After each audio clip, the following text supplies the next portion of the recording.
আপনি অপরাধ করেছেন আমার কাছে, মাপ যদি চাইতে হয় এসে চাওয়া লাগবে আমার কাছে। আপনি আমার কাছে মাপ না আছে আল্লাহর কাছে মাপ চান, আল্লাহ কি মাপ করবে? আরো জোরে বলেন, মাপ করবে? বাংলাদেশের হিসাব অনুসারে বলছি, এবার এই মানুষগুলো তো কেউ কোনোদিন কোনোভাবে মাফ করবে না, এটা তো আমি জানি। কিন্তু আপনারা যে এখন একাধারে এই কথাগুলো বলছেন যে আমরা ভালো হয়ে গেলাম, আমরা এই হয়ে গেলাম, যাই নামাজ আর তাসবিহ ছাড়া কোনো কিছু বুঝছি না এখন। আরে ভাই আপনাকে বলছি আমি, এই যে যেদিন আমির হামদা ভাই কারাগার থেকে বের হওয়ার পরে ওনার বাড়িতে আমি গিয়েছিলাম, আমার জীবনের প্রথম সাক্ষাৎ এনার সঙ্গে। এর আগে আমি ওইভাবে তাকে সরাসরি কোনো জায়গায় দেখি নাই। যাওয়ার পরে ওই জায়গার মধ্যে ওনার ছোট্ট মেয়েটা, আমি তো আগেও যেতাম ওখানে, গিয়ে দেখছি হামদা ভাই বাড়িতে নেই, ওনার দাদার কবর জিয়ারত করতে গিয়েছেন। ছোট্ট মেয়েটা বাবা বলে আর চিনছে না, বলছে আমাদের বাড়ির মধ্যে একটা হুজুর এসেছে। উনি কিন্তু আলোচনার মধ্যে বলেছে, আপনি শুনতে পারেন, যে আপনাদের কারণে আমার মেয়েটা আমাকে বাবা বলে ডাকে না। কারণ এই মেয়েটার বয়স যখন মাত্র 2.5-3 মাস, ওর বাবা জেলখানায়। এখান থেকে একেবারে 3 বছর পার করে যখন বের হয়েছি, ও তো এখন হেঁটে বেড়ায়।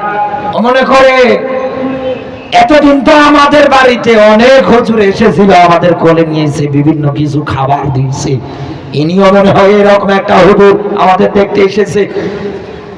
আপনি এই বাংলার মাটিতে কি করেন নাই, জন্ম দেওয়া বাবাকে পর্যন্ত বাবা ডাকে না, বলে হুজুর এসেছে। আপনি তার মনের অবস্থা জেনে নেন, কি পরিমাণ কষ্ট তার মনের মধ্যে। এরকম যদি একটা পরিবারের সঙ্গে হতো তাও তো মানা যায়, কিন্তু আপনি দুনিয়ার ময়দানে রাজনীতিতে এসে একটা দুইটা পরিবার না, এরকম হাজার হাজার পরিবারের সঙ্গে এই রকমটাই করেছেন। আমি সেদিন ইন্টারনেটে ডক্টর শফিকুল ইসলাম মাসুদ ভাইয়ের একটা বক্তৃতা শুনতেছিলাম। উনি বলতেছিলেন এইভাবে যে আমাকে গ্রেফতার করার পরে আমার স্ত্রীকে পর্যন্ত র্যাবে রাখালো। একটা পর্যায়ে চতুর্দিকে টানা হেঁচড়া শুরু করে দিয়েছে। আমার স্ত্রী ডাক দিয়ে বলছে, দেখেন আমার পেটে বাচ্চার শরীরটা ভালো লাগছে না, যা জিজ্ঞাসা করার এই জায়গায় করেন। ওনারা তারপরেও মানে নাই, বরং খারাপ মন্তব্য করে বসেছে যে আপনার স্বামী জেলখানায় আর আপনার শরীর খারাপ হয় কেমনে। কত নিকৃষ্ট মনের মন মানসিকতা।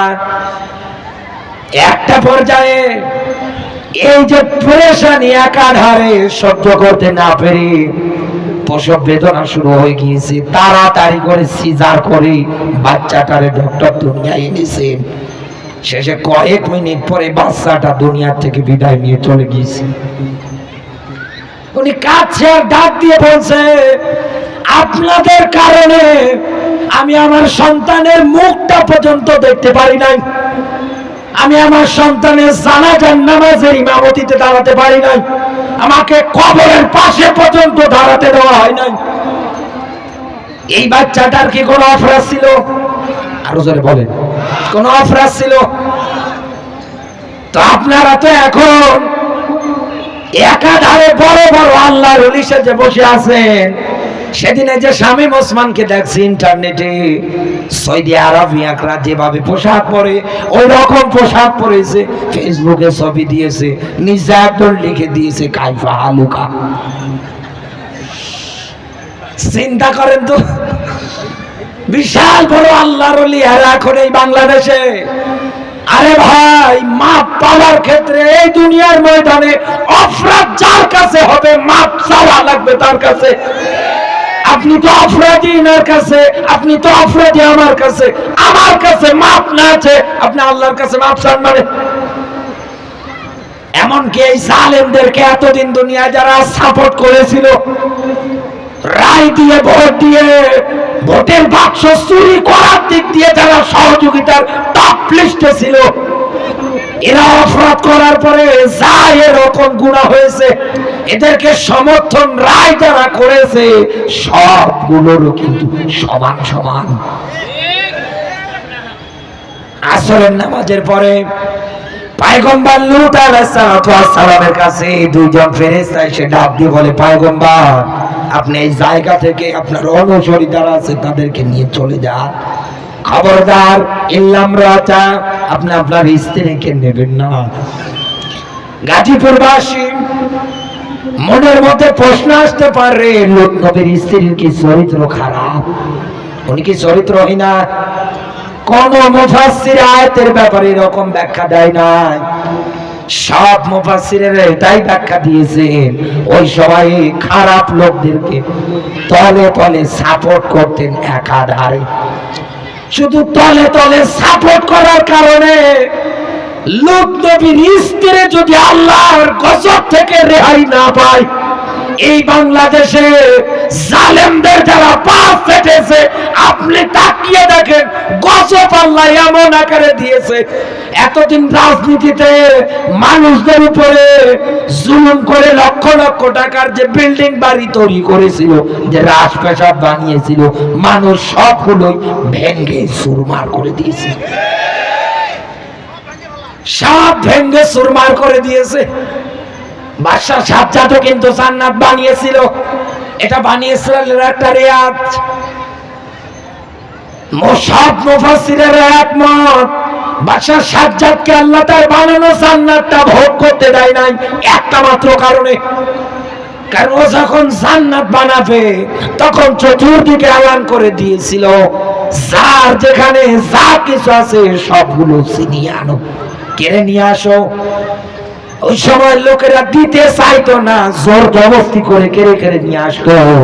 এই লোকগুলো তো জুলুম সহ্য করতে না পেরে মাজলুম অবস্থায় আল্লাহর কাছে হাত তুলে দোয়া করেছিলেন, আল্লাহ বাদশাহ সাজ্জাদকে তার বানানো জান্নাত তুমি ভোগ করতে দিও না।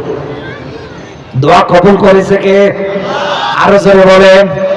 এই জন্যই তো আজরাইলকে ঘোড়ার পিঠ থেকে ধাক্কা মেরে দুনিয়া থেকে বিদায় করেছে। সব মুফাসসির একমত, বাদশাহ সাজ্জাদকে আল্লাহ বানানো জান্নাত ভোগ করতে দেয় না এই কারণে, কারণ মানুষদের উপরে জুলুম করেছে একাধারে। এই জন্য আমার আল্লাহকে ভোগ করতে দেয় না। আর বাংলাদেশে মানুষদের হক গুলো নষ্ট করে একাধারে দেশের টাকাগুলো, জনগণের টাকাগুলো চুরি করে করে যারা লক্ষ লক্ষ টাকার মালিক হয়েছিল, আপনি তাকিয়ে দেখেন একটা বাড়ি ঘর মানুষ আস্ত রাখে নাই, সব ভেঙে শেষ। বাথরুমের প্যান পর্যন্ত মানুষ খুলে নিয়ে যাচ্ছে, আপনি টের পাচ্ছেন? এই জন্য বলতেছি আমি আপনাকে একটা আরবি প্রবাদ, কামা তাদিন উতুদান, যেমন কর্ম তেমন ফল। একথা বলবো কেন? দুনিয়ায় যা যেমন কর্ম হবে তার তেমন ফল হবে। আপনি এরকম কর্ম করেছেন, এই জন্য এখন আপনি এরকম ফল পাচ্ছেন। এই জন্য বলছি আপনাকে বন্ধু, আমি হকের বিষয়ে খুব সেনসিটিভ থাকা লাগবে।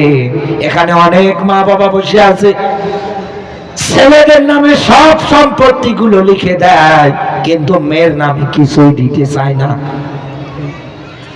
মেয়েরও তো হক আছে, ছেলেকে 2 ভাগ দেন, মেয়েকে 1 ভাগ দেন, এটা ইসলামের নীতি।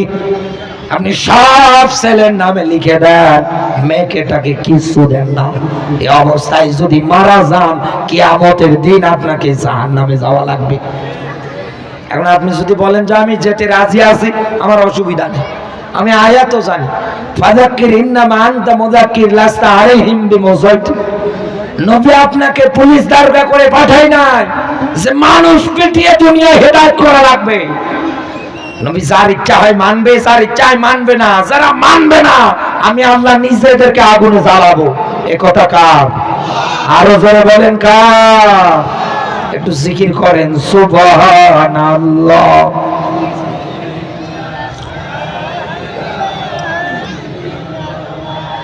সুবহানাল্লাহ।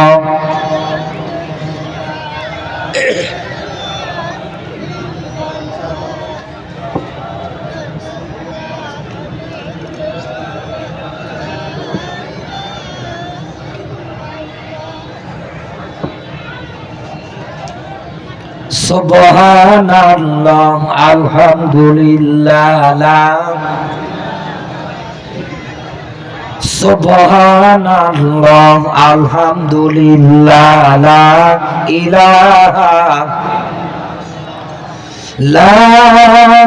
ইলাহা ইল্লাল্লাহু মুহাম্মাদুর রাসূলুল্লাহ।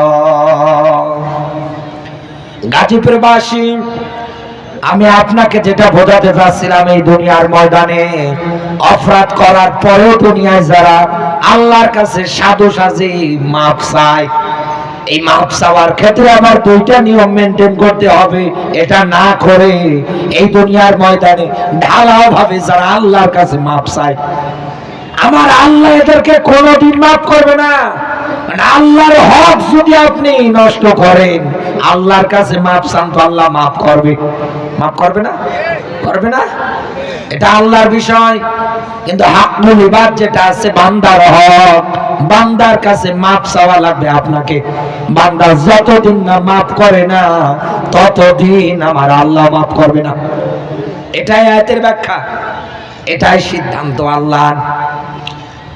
যেহেতু আমরা একটা পয়েন্ট আকারে কথা বলতেছিলাম, ইন্নাল্লাহা ইয়া'মুরু বিল আদলি ওয়াল ইহসান, ভারসাম্য, ইনসাফপূর্ণ বিচার ব্যবস্থা, ন্যায় শান্তিপূর্ণ একটা সমাজ গঠন। গাজীপুরের মুসলমানেরা নবীজির জীবনী পড়ে দেখেন, মার খেয়েছেন, জুলুম নির্যাতনে সহ্য করেছেন একাধারে। সেজদায় যদি যেতেন তো মরা উঠে নারী পরিগুলো চাপিয়ে দিতেন। এত জুলুম, এত নির্যাতন সহ্য করার পরে রাসূল কোরআন হাতে নিয়ে বলেছিলেন, খয়রুল কুরুনি করনি, আমার যুগটাই হচ্ছে সর্বশ্রেষ্ঠ যুগ। সুবহানাল্লাহ বলতে পারেন না? রাসূল মার খালেন, নির্যাতন সহ্য করলেন, 82 বার ডাইরেক্ট ইনডাইরেক্ট মারার টার্গেটে পড়লেন। এত কিছু একাধারে সহ্য করার পরেও রাসূল কিন্তু এই কোরআন হাতে নিয়ে বলেছিলেন, আমার যুগটাই হচ্ছে সর্বশ্রেষ্ঠ যুগ। আগামীতে আপনি এই দুনিয়ার ময়দানে সর্বশ্রেষ্ঠ এরকম একটা যুগ যদি দেখতে চান, আল্লাহর কোরআন ব্যতীত মানব রচিত কোনো বিধান দিয়ে সম্ভব না। রাসূল জানিয়েছে, মান ক্বালা বিহি সাদাকা, দুনিয়ায় যারা কোরআন দিয়ে কথা বলে এরাই কেবল সত্য কথা বলে। এই দুনিয়ার ময়দানে কোরআন দিয়ে যারা বিচার করে এরাই কেবল দুনিয়ায় ন্যায় বিচার করতে পারে। যেহেতু আগামীতে আমরা ন্যায় এবং সত্য, ইনসাফপূর্ণ একটা বিচার ব্যবস্থা কায়েমের জন্য চেষ্টা চালাচ্ছি। কারণ আমরা এই বাংলাদেশে একাধারে দুই বুবু শাসন দেখেছি, চাচা এরশাদকে দেখেছি। কথা বলে না কেন? কেউ কোনোদিন সমাজের মধ্যে শান্তি আনতে পারে না। কেউ হাতে নিয়ে বলতেও পারে না যে আমি নিজে গ্যারান্টি দিচ্ছি এটা ডাকাত মুক্ত দেশ, আমি নিজে গ্যারান্টি দিচ্ছি এটা চোর মুক্ত দেশ। এরকম কেউ গ্যারান্টি দিতে পারে না। পেরেছে? আরো জোরে বলেন। কেউ কোনোভাবে পারে নাই।